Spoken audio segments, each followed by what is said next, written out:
এখানে গত প্রায় 10-15-20 বছর ধরে আমাদের এখানে হঠাৎ করে একটা ফিতনা শুরু হয়ে গেছে। আমি চাচ্ছি না এই সমস্ত কথাগুলা বলতে, কিন্তু তবুও মানুষের জন্য বলতে হয়। আমরা কেউ বলছি 8 রাকাত, কেউ বলছি তারাবি নাই, বুঝতে পেরেছেন? এটার উপর ভিত্তি করে সৌদি আরবও কনফিউজড হয়ে গেছে। সৌদি আরবে দেখলাম গত 2 বছর, এই বছর বলে 11 রাকাত না কয় রাকাত পড়ার সিদ্ধান্ত নিয়েছে। তাদের সিদ্ধান্ত, তারা তাদের মতো করে করেন।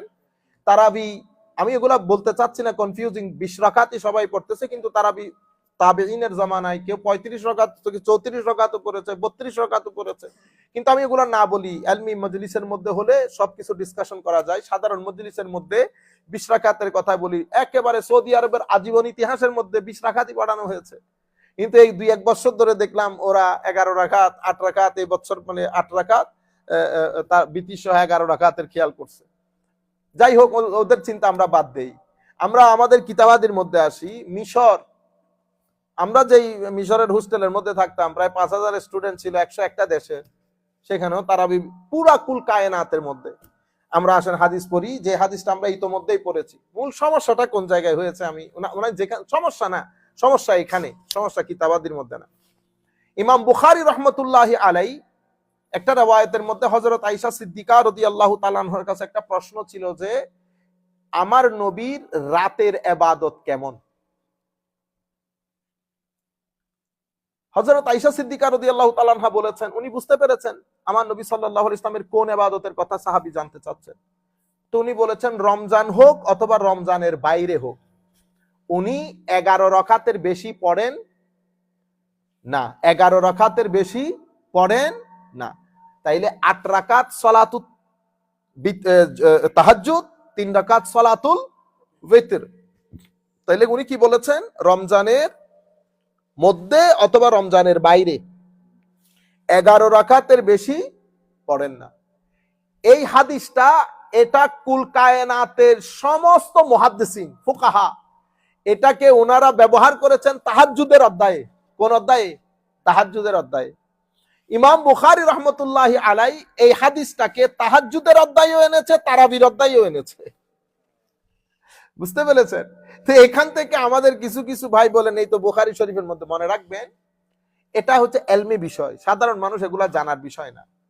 ইমাম মুসলিম থেকে শুরু করে কোন ইমাম এই হাদিসটাকে তারাবির অধ্যায়ে আনে নাই। ইমাম বুখারী যখন চ্যাপ্টার করতেন, চ্যাপ্টার, তো ইমাম বুখারীর চ্যাপ্টার methodologically organized না, as compared to ইমাম মুসলিম and other imams. ইমাম বুখারী কোন একটা হাদিসের কোন একটা অংশ কোন একটা জায়গায় যদি মিল থাকে, এক হাদিস উনি কয়েকটা চ্যাপ্টারে উল্লেখ করেছেন একটু একটু মিলের কারণে, একটু একটু মিলের কারণে। এটা ইমাম বুখারীর নিয়ম। এই জন্য এক একটা হাদিস অনেক জায়গায় উনি মেনশন করেছেন। হাদিস একটা 5, 7, 8 অধ্যায়ের মধ্যে উনি এটা মেনশন করেছেন। কেন? সিমিলারিটিস এর কারণে, শাব্দিক সিমিলারিটিস, অর্থের সিমিলারিটিস এর কারণে। কিন্তু ইমাম মুসলিম রাহমাতুল্লাহ আলাইহি থেকে শুরু করে অন্যান্য আইম্মায়ে কেরাম, ওনারা চ্যাপ্টারের ক্ষেত্রে অনেক বেশি কশাস, অর্গানাইজড, মেথোডোলজিক্যাল। ওনারা হাদিস শরীফ যেটা যে অধ্যায়ের, এর বাইরে আর আনতেন না। ইমাম মুসলিম রাহমাতুল্লাহ আলাইহি এই হাদিসটাকে তাহাজ্জুদ বাদে তারাবির অধ্যায়ে আনেন নাই। আসেন আমরা খুব দ্রুত গতিতে পড়ে যাই, সময় অনেক সংক্ষিপ্ত। একটা হাদিস যেটা আমরা গত সপ্তাহে বেদাতের সময় আপনাদেরকে বলেছি, এটা আমি পুরা হাদিসটা তবু একটু করে বলে ফেলি। আন আয়েশা উম্মুল মুমিনিন রাদিয়াল্লাহু আনহা আন্না রাসূলুল্লাহ সাল্লাল্লাহু আলাইহি ওয়াসাল্লাম সাল্লা যাতা লাইলাতিন ফিল মসজিদ ফাসাল্লা বিসালাতিহি নাস সুম্মা সাল্লা মিনাল কাবিলা ফাকাসুরান নাস সুম্মা ইজতামাউ মিনাল লাইলাতিস সালিসাতি আও বির রাবিআতি ফালাম ইয়াখরুজ ইলাইহিম রাসূলুল্লাহ সাল্লাল্লাহু আলাইহি ওয়াসাল্লাম। হযরত আয়েশা সিদ্দিকা আমাদের আম্মা জান উম্মুল মুমিনিন, উনি বলছেন হুজুরে করিম সাল্লাল্লাহু আলাইহি ওয়াসাল্লাম একদিন মসজিদের মধ্যে ফাসাল্লা বিসালাতিহি নাস, উনি তারাবি আদায় করেছেন। সাহাবায়ে কেরামও পিছনে দাঁড়িয়ে গেছেন। সুম্মা সাল্লা মিনাল কাবিলা, তারপরের দিন আমার নবী পড়েছেন। ফাকাসুরান নাস, সাহাবায়ে কেরাম অনেক এসে গেছে। একজন আরেকজনকে বলেছে যে রাতে তো নামাজ হচ্ছে, সবাই যায়। তো সাহাবায়ে ফাকাসুরান নাস, বেড়ে গেছে সাহাবায়ে কেরাম। সুম্মা ইজতামাউ মিনাল লাইলাতি সালিসাতি আও বির রাবিআ, এরপরে তৃতীয় অথবা চতুর্থ রাতে সাহাবায়ে কেরাম মসজিদ ভর্তি অপেক্ষা করতেছে আমার নবীর জন্য। ফালাম ইয়াখরুজ ইলাইহিম, আমার নবী বের হন নাই। আমার নবী হায় হায়, কি রহমত দেখেন। হ্যাঁ, এটা বেড়ে যাবে, অসংখ্য দূর দরাজ থেকে সাহাবায়ে কেরাম চলে আসবেন, এটা এক সময় উম্মতের জন্য ফরজ হয়ে বসে যাবে। আচ্ছা, আমার নবী বের হন নাই। ফালাম্মা আসবাহা, যখন সকাল হয়েছে, ক্বালা ক্বাদ রাআইতুল্লাযী সানাআতুম ওয়া লাম ইয়ামনা'নি মিনাল খুরুজ ইলাইকুম ইল্লা আন্নী খাশীতু আন তুফরাদা আলাইকুম। আমার নবী বলতেছেন, হায় হায়, আমি কত রাত্রে দেখছি বেটা তোমাদের অবস্থা, আমার খুব ইচ্ছে করতেছিল বের হই, কিন্তু আমাকে বাধা দিয়ে রেখেছে কিসে জানো? আমি যদি বের হতাম, আমার ভয় হচ্ছিল এটা না তোমাদের উপর আবার ফরজ হয়ে যায়, এটা না তোমাদের উপর আবার ফরজ হয়ে যায়। সাহাবায়ে কেরাম যখন মসজিদের মধ্যে ভর্তি, আমার নবীর ইচ্ছে করতেছেন একটু গিয়ে যায়, একটু দাঁড়ায়, কিন্তু আমার নবী বলতেছেন ওয়ালাম ইয়ামনা'নি মিনাল খুরুজ ইলাইকুম, আমি বাধাগ্রস্ত হচ্ছি তোমাদের কাছে যেতে কোনো কিছুর কারণে না, ইল্লা আন্নী খাশীতু আন তুফরাদা আলাইকুম, আমি ভয় পাচ্ছিলাম না তোমাদের উপর আবার রোজা ফরজ করে দেওয়া হয়। ওয়াযালিকা ফি রমাদান, এই ঘটনাটা কখন ঘটেছে?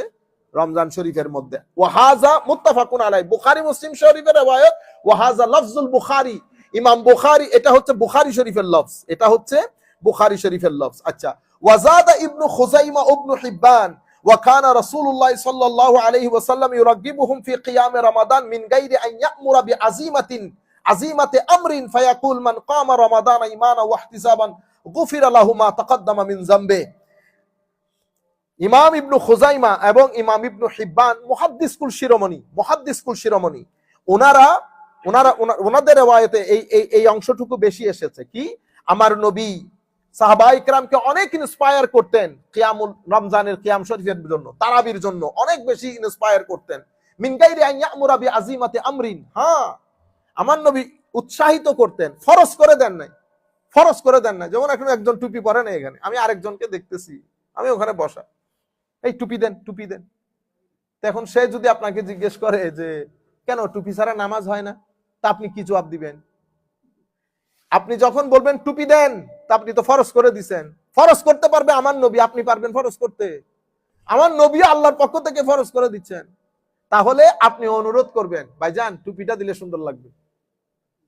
ঠিক আছে, আমার নবী এখানে এই কাজ করেছেন। কানা ইউরাগিবুহুম, অনেক তারগিব দিতেন।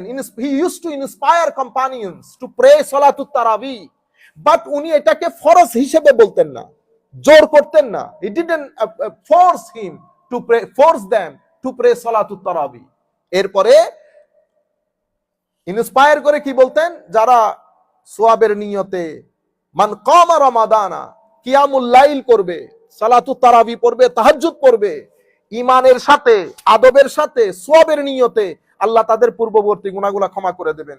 ফাতুফিয়া রাসূলুল্লাহ সাল্লাল্লাহু আলাইহি ওয়াসাল্লাম ফাকানা আল-আমরু কাযালিক, আমার নবী দুনিয়া থেকে চলে গেছেন, এটা আমার পরবর্তী সময় আবু বকর সিদ্দিকের সময়, ওয়াসাদরান মিন খিলাফতে ওমর, এবং হযরত ওমর রাদিয়াল্লাহু তাআলা আনহুর প্রথম সময়, খেলাফত খলিফা হওয়ার প্রথম সময়টুকুতে পরিস্থিতি এরকমই ছিল, প্রত্যেকে যার যার মতে সালাতুত তারাবি পড়তো। তাইলে কি বুঝেছেন? এই অবস্থায় সাহাবায়ে কেরাম আর কারো পিছনে পড়তেন না, যার যার কিয়াম করতেন। এই অবস্থা চলতে আছে, আবু বকর সিদ্দিকের খেলাফত আমল শেষ, ফারুক আজমের ওয়াফি সদর ইয়ানি প্রথম ভাগ চলে গেছে, শেষ পর্যন্ত হাত্তা জামাআহুম উমারু আলা উবাই ইবনে কাব ওয়া সাল্লা বিহিম ফাকানা যালিকা আউয়ালু মাজতামাআন নাসু আলা কিয়াম রমাদান। শেষ পর্যন্ত ফারুকে আজম সাহাবায়ে কেরামকে উবাই ইবনে কাবের পেছনে দাঁড় করিয়ে সালাতুল তারাবির এই সিস্টেমটা জারি করেছেন, যেটা আজ পর্যন্ত উম্মতে মুসলিমা এটাকে কবুল করে প্রত্যেক মসজিদে মসজিদে আমরা বর্তমানে যে আন্দাজে পড়ছি, এক হাফেজের পেছনে, এক ইমামের পেছনে, সেটা শুরু হয়েছে।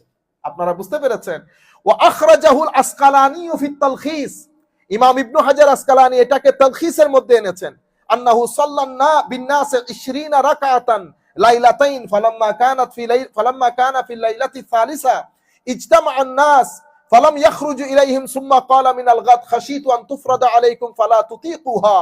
ইমাম ইবনু হাজার আসকালানি ওনার তালখিসের মধ্যে হাদিসের ব্যাখ্যা করতে গিয়ে বলেছেন, আমার নবী তখন প্রথম 2 দিন 20 রাকাত পড়েছেন। আমার নবী প্রথম 2 দিন 20 রাকাত পড়েছেন। পরে যখন সাহাবায়ে কেরাম অনেক বেশি হয়ে গেছে, উনি আশা বন্ধ করে দিলেন।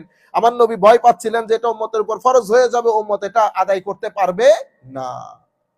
এর পরবর্তীতে এটা অসংখ্য মুহাদ্দিসিন, আমি যেহেতু বুখারী মুসলিম শরীফের কথা বলে দিয়েছি, আর পরবর্তী যে জিয়াদার অংশ এটা ইমাম ইবনু খুজাইমা সহ ইমাম ইবনু হিব্বান সহ আরো অসংখ্য মুহাদ্দিসিন বর্ণনা দিয়েছেন। عن أبي هريرة قال خرج رسول الله صلى الله عليه وسلم فإذا أناس في رمضان يصلون في ناحية المسجد فقال ما هؤلاء فقيل هؤلاء ناس ليس معهم قرآن وأبي بن كعب يصلي وهم يصلون بصلاته فقال النبي صلى الله عليه وسلم أصابوا ونعم ما صنعوا سبحان الله।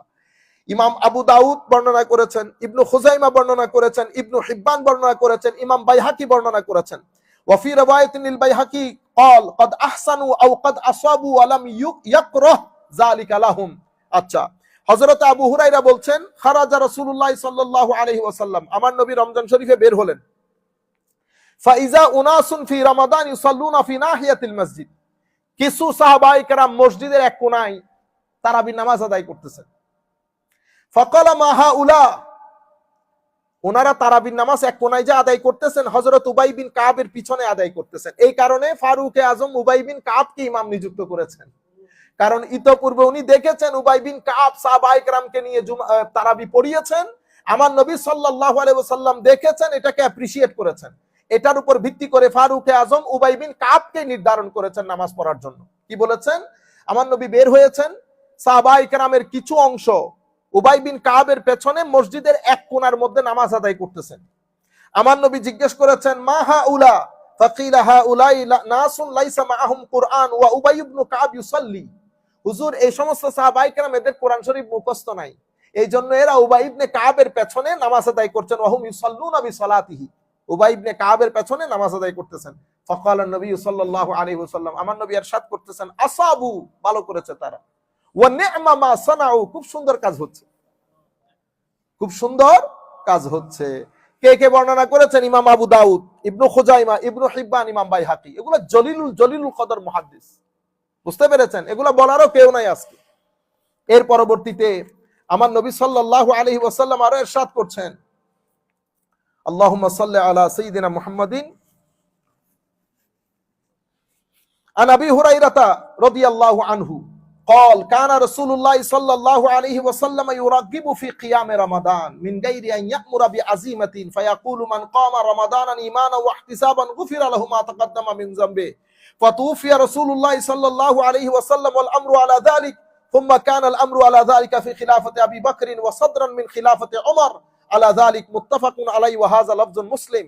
ইমাম মুসলিম এই আন্দাজে বর্ণনা করেছেন, যেটা কিছুক্ষণ আগে আমি আপনাদেরকে বলেছি যে আমার নবী সাল্লাল্লাহু আলাইহি ওয়াসাল্লাম কিয়ামুল লাইলের প্রতি অনেক গুরুত্ব দিতেন, অর্থাৎ সালাতুত তারাবির প্রতি অনেক গুরুত্ব দিতেন, কিন্তু ফরজ করে দেন নাই, ফরজের মতো করে এইভাবে জোর দেন নাই, এবং বলেছেন যারা একেবারে সহি সালামতে শুদ্ধ নিয়তে ইখলাসের সাথে কিয়াম করবে আল্লাহ রাব্বুল আলামিন তাদের পূর্ববর্তী গুনাহ ক্ষমা করে দেবেন। আমার নবী দুনিয়া থেকে চলে গেলেন, আবু বকর সিদ্দিক ফারুকে আজমের প্রথম সময়, অতঃপর ফারুকে আজম উবাই বিন কাবের পেছনে সাহাবায়ে কেরামকে দাঁড় করিয়ে দিয়েছেন সালাতুত তারাবি আদায় করার জন্য। তো এটা লফজে মুসলিম, ইমাম মুসলিম এই আন্দাজে বর্ণনা দিয়েছেন। এখন ইমাম বুখারী এবং ইমাম মালিক আল মুয়াত্তার মধ্যে, মুয়াত্তা আপনারা নাম শুনেছেন? কিতাবুল মুয়াত্তা, এটা বুখারী শরীফেরও আগের। এক সময় বলা হতো পৃথিবীর মধ্যে সবচেয়ে সহিহ হাদিসের কিতাবের নাম হচ্ছে মুয়াত্তা ইমাম মালিক, মুয়াত্তা ইমাম মালিক। ইমাম মালিককে বলা হয় ইমামু দারিল হিজরা, মদিনা শরীফের ইমাম, মদিনা শরীফের ইমাম। হাদিসে পাকের আকাশের মধ্যে যাকে উজ্জ্বল নক্ষত্র বলা হইতো ইমাম মালিক রহমতুল্লাহ আলাইহি, ইমাম বুখারীর অনেক আগে। ইমাম মালিকের মুয়াত্তা, ইমাম বুখারী এই হাদিস riwayat করেছেন। আন আব্দুর রহমান বিন আব্দুল কারি আন্নাহু قال, হযরত আব্দুর রহমান বিন আব্দুল কারি উনি বলছেন খারাজতু মা উমর ইবনুল খাত্তাবি লাইলাতান ফি রমাদান ইলাল মসজিদ, আমি উমর ইবনুল খাত্তাব রাদিয়াল্লাহু তাআলা আনহুর সাথে রমজানের এক রাতে মসজিদে নববীর মধ্যে গেলাম। ফাইজা নাসুন আউজাউম মুতাফাররিকুন ইউসাল্লি আর-রাজুলু লিনাফসিহি ওয়া ইউসাল্লি আর-রাজুল ফায়ুসাল্লি বিসালাতিহি আর-রাহাত। তো আমরা যখন মসজিদে নববীর দিকে গেলাম, আমরা দেখলাম সাহাবায়ে কেরাম মসজিদ ভর্তি। হায় হায়, রমজানের মাস। কিছু সাহাবী একা একা তারাবি পড়তেছে কিয়ামুল লাইল, আর কিছু সাহাবী নিশ্চয়ই কোন হাফেজ ইমামের পেছনে তারাবি আদায় করতেছে, সালাতুল কিয়ামুল লাইল করছে। ওয়া ইউসাল্লি আর-রাজুলু ফায়ুসাল্লি বিসালাতিহি আর-রাহতু ফাকালা উমর ইন্নী আরা লাউ জামাআতু হাউলা লা কারিইন ওয়াহিদিন লাকানা আমসাল ফারুক আজম বলতেছেন, হারে এদের সবাইকে যদি এক ইমামের পিছনে দাঁড় করিয়ে দেই তাহলে তো খুব সুন্দর হবে, জিনিসটা দেখতেও ভালো লাগবে। লাকানা আমসাল সুম্মা আযামা ফাজামাআহুম আলা উবাই ইবনে কাব। এরপর উনি ডিসিশন নিয়ে ফেললেন, ডিসাইডেড, সবাইকে হযরত উবাই ইবনে কাবের পেছনে দাঁড় করিয়ে দিলেন। উনি উবাই ইবনে কাবকে কেন পছন্দ করলেন? তো কারণ উবাই ইবনে কাব ইতোপূর্বে সাহাবায়ে কেরামকে পড়িয়েছেন, আমার নবী দেখেছেন এবং অ্যাপ্রিশিয়েট করেছেন। সেই কারণে, কারণ এগুলা তো আল্লাহ রাব্বুল আলামিনের পক্ষ থেকে গ্রহণযোগ্য বান্দা, দ্য মোস্ট চোজেন ওয়ান, তাদের পক্ষ থেকে কি এমন কাজ করা সম্ভব? হায় হায়। তো উনি হযরতে উবাই ইবনে কাবের পেছনে দাঁড় করিয়ে দিলেন। সুম্মা খারাজতু মাহু লাইলাতান উখরা, আরেক রাত আমরা আবারও বের হলাম, মসজিদে নববীর দিকে গেলাম। ওয়ান নাসু ইউসাল্লুনা বিসালাতি কারিইহিম, সবাই হযরত উবাই ইবনে কাবের পেছনে সালাতুত তারাবি পড়ছে। দেখতে অনেক দারুণ লাগে। আপনারা হয়তো নামাজের মধ্যে থাকেন না, যে থাকেন তো বুঝেন না, কিন্তু আপনি একদিন সালাতুত তারাবি যখন হয়, যখন হুফাজে কেরাম সুইট ভয়েস দিয়ে তারাবি পড়েন, আপনি বাইরে থেকে একটু শুনিয়েন কেমন লাগে। মানুষ দাঁড়ানো, কোরআনে পাকের আওয়াজ আসতেছে, লাইট একটু ডিম করে দিয়ে, লাইট একটু, আমরা মালয়েশিয়ার মধ্যে ছিলাম, ইন্টারন্যাশনাল ইসলামিক ইউনিভার্সিটি মালয়েশিয়াতে, অনেক সুন্দর একটা ইউনিভার্সিটি। আপনারা কখনো সময় পাইলে অবশ্যই ইউনিভার্সিটি দেখবেন, এগুলা দেখার মতো ইউনিভার্সিটি। আপনি পুরো ওয়েস্টার্ন কান্ট্রি ঘুরলেও এই ধরনের সুন্দর একটা ইউনিভার্সিটি, অসাধারণ একটা আর্কিটেকচার। তো আমরা তারাবি পড়তেছিলাম, আমাদেরকে তারাবি পড়াই তো মরক্কোর একটা হাফেজ। আমি আমার জীবনে এত সুন্দর কেরাত, মানে কোরআন শরীফ কেউ এত সুন্দর পড়তে পারে, এবং মনে হয় যেন ওরে দেখে মনে হয়েছে কোরআন শরীফ বোধহয় 2 দিনে হেফজ হয়ে যাবে, মানে এত সহজ, মানে এখানে কোনো কঠিন কোনো কিছু নাই। সুরের এত, তার ভিতরে এত লয়, আর কোনোদিন হেজিটেশনও করে না, এত দারুণ হাফেজ, সুবহানাল্লাহি বিহামদিহি। আমাদের সাথে কিছু হিন্দু ছেলে, তো একদিন এই কুয়ালালামপুর থেকে 2-3 জন হিন্দু আমাদের ওখানকার পরিচিত, তারাও আসছে। তাদেরকে রুমের ভিতরে বসায় রাখা হয়েছে, তারা রুম টুম ছেড়ে মসজিদের বাইরে বারান্দার মধ্যে বসা, একেবারে সবাই ওখানে বসে থাকে, ইউনিভার্সিটির পোলাপান। আওয়াজ আসতেছে তো আমরা বেরোইছি, বেরোনোর পরে দেখুন ওখানেও দাঁড়ানো, কিরে তোমরা কোথায়? আওয়াজটা খুব সুন্দর, এক ধরনের, মানে এটা কোরআন শরীফ অনেক দারুণ। তো আমরা সমস্যা হচ্ছে আমরা খুব দ্রুত পড়ে ফেলি এবং সুন্দর করে পড়তে চাই না। আমার নবী কিন্তু কোরআন শরীফকে সুন্দর করে পড়তে বলেছেন, লাহান যেন সুন্দর হয়। আমার নবী বলতেছেন যে যেই ব্যক্তি কোরআনকে মেলোডিয়াস ভয়েসে পড়ে না, the one who doesn't read the Quran with melodious voice, he is not my ummah. মান লাম ইয়াতাগান্না বিল কোরআন ফালাইসা মিন্না, is not of my nation. আরেক riwayate বলেছেন মা আজিনা লিশাইইন, আল্লাহ রাব্বুল আলামিন যত হুকুম দিয়েছেন করার জন্য, সবচেয়ে গুরুত্বের সাথে হুকুম দিয়েছেন কোরআন শরীফকে যেন আমরা মেলোডিয়াস ভয়েস দিয়ে পড়ি। আপনি ইন্না ফাতানা লাকা ফাতহাম মুবিনা ইয়াগফিরাল্লাহু লামা তাকাদ্দামা মিন যামবিকা, আপনি মানুষ করে ফাইট করতেছেন। আপনি কিন্তু একই জিনিসটাকে যদি একটু সুন্দর করে পড়েন, ইন্না ফাতাহনা লাকা ফাতহাম মুবিনা, রাতের মধ্যে সবাই একসাথে দাঁড়িয়ে হুফাজে কেরাম যখন এই আন্দাজে পড়বে, বাইরের লোকের সিনাবি তো যাইতে পারবে না এদিক দিয়ে। আপনি কোরআন শরীফ পড়তেছেন, এটা আল্লাহর কালাম, কেমনে যায় মানুষ? আল্লাহ আমাদেরকে তৌফিক দান করুন। এর পরবর্তীতে ওয়ান্নাসু ইউসাল্লুনা বিসালাতি কারিহিম ক্বালা উমর নি'মাল বিদআতু হাযিহি, হযরত ফারুক আযম দেখে জজবার মধ্যে চলে এসেছেন, এভাবে দেখে কোন নি'মাল বিদআতু হাযিহি, কত সুন্দর বেদাত করতেছে এরা। বুঝতে পেরেছেন? এখান থেকে কনসেপ্ট এসেছে বিদআতে হাসানার, বিদআতে হাসানা অথবা বিদআতে মাহমুদা, বিদআতে মাহমুদা এখান থেকে। এবং হযরত আবু বকর সিদ্দিক ফারুক আযম যখন কোরআন শরীফ একসাথে করার কথা উঠেছে, ভাই আবু বকর অনেক হাফেজ যুদ্ধে মারা গেছেন, আমরা কোরআন শরীফটাকে এক জায়গায় জমা করে ফেলি। আবু বকর সিদ্দিক এটা শোনার পরে কেঁপে উঠেছে, হ্যাঁ ভাই কাইফা আফআলু শাইয়ান মা লাম ইয়াফআলহু রাসূলুল্লাহ সাল্লাল্লাহু আলাইহি ওয়াসাল্লাম, ওমর এমন কাজ আমি কিভাবে করি যেটা আমার নবী করেন নাই? এতটুকুন পর্যন্ত কথা কিন্তু ঠিক আছে, এটাই হওয়া দরকার। কিন্তু ফারুক আযম বলেছে, ভাই হুয়া ওয়াল্লাহি খাইর, করেন নাই আমার নবী, কিন্তু আল্লাহর কসম করে বলতেছি এটা একটা ভালো কাজ। এখান থেকে বিদআতে হাসানার উৎপত্তি, এখান থেকে বিদআতে মাহমুদার উৎপত্তি। কিন্তু আনফরচুনেটলি আমাদের মধ্যে এটা নিয়ে 2 ঘরানা, এক ঘরানার মধ্যে 95% আর এক ঘরানার মধ্যে 5%। ওই 5% এর ওনারা কুল্লু বিদআতিন দালালা বলে সবকিছুকে ফিনিশ করে দিতে চায়, এবং সেটা আস্তে আস্তে এখন তারাবি পর্যন্ত আসছে। এখন আবার বুখারী শরীফও মানতেছি না, এখন আমরা বলবো ফারুক আজমের কথার কোনো দাম আছে নি? ইন্না লিল্লাহি ওয়া ইন্না ইলাইহি রাজিউন। আল্লাহ রাব্বুল আলামিন আমাদেরকে মুআদ্দাব হওয়ার তৌফিক দান করুক। মাওলাই করিম আমাদেরকে তাকওয়া পরহেজগারি দান করুক।